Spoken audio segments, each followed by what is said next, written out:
The giant video board has never looked better here. Congratulations, Chicago Cubs advancing to the NLCS. Now, if you take a look behind me, you can see that it is still a very, very active scene here. The shop and several cars were... Police are investigating the scene. Now, as once again I told you, details are still very limited.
Making paper airplanes, turning peanuts into peanut butter, creating slime. It's real easy. Activities that are all part of an exam for Caledonia Elementary School third graders. They've studied this stuff in class now for about 2 weeks, different matter, and so this is their final, and that's why we're at What's the Matter You. We made balloons that fill up with gas, and then over there we make pancakes. What's the Matter You is all about working with matter and how it can be changed. Mr. Krenslock believes it's important for students to learn by doing. You'll get to experience how to do things and to make mistakes and how to learn after your mistakes. Mixing borax, water, and Elmer's glue, students learn about chemical change, giving hands-on a whole new meaning. Go ahead and grab it with your hands. Don't be afraid of the slime. I just like the texture of it. It started as liquid and then it was, I don't know. After some tasting, Mr. Krenslock demonstrates what happens to a peanut when you put it in a grinder. Is this a chemical change? Is it a physical change?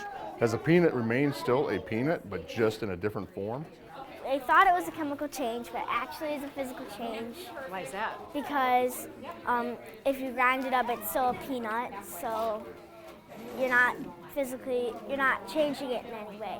And there's even a lesson to be learned about making paper airplanes. Like this paper airplane, when you fold it, it's a physical change because it doesn't change it. Wrigley Field was buzzing for the Cubs' home opener in one of the most anticipated seasons in Chicago Cubs history. Cubs fans from all over the country came to Chicago to partake in today's festivities, including this couple from Belvedere, and another fan made the trip all the way from California. All the way from San Diego. I was here for the playoffs last year, took my nephews to the game, and this year my dad, 72, my brother, we came out to take my nephews to the game again. We're coming from Belvedere. Ever since he turned 21, it's been a mother-son opening day getaway. I'm very excited, my first official Cubs game. After going all the way to the NLCS last fall and a productive off-season, Cubs fans have never been more anxious for baseball. This is a huge buzz. This is the best buzz I've ever been to at opening day so far.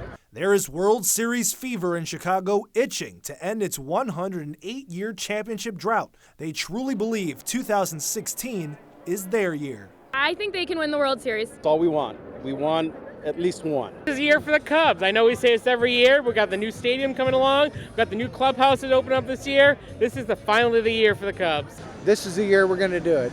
2016, the Cubs are going to win the World Series. And if this turns out to be the year the Cubs win it all, fans will make sure to take as many trips to Wrigley Field as they possibly can. I want to go to at least 5 or 6. We're only about 45 minutes away, so it's not too terrible. 82 games, right? That's right. Okay, so there you go.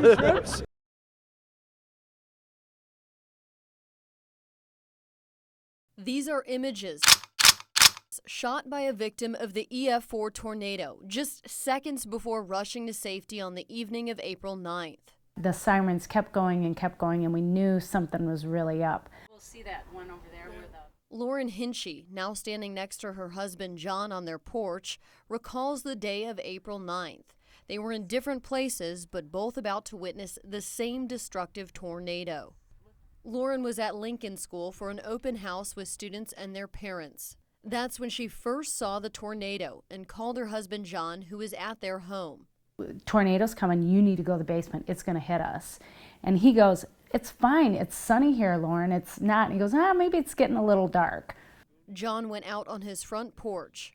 Then I got really still and really eerie and really, really quiet. The birds stopped singing, they were just really dead and just no breath of air anywhere. That's when he saw the tornado coming around the trees across the street from their home. He took these photos and then ran to the basement to take cover.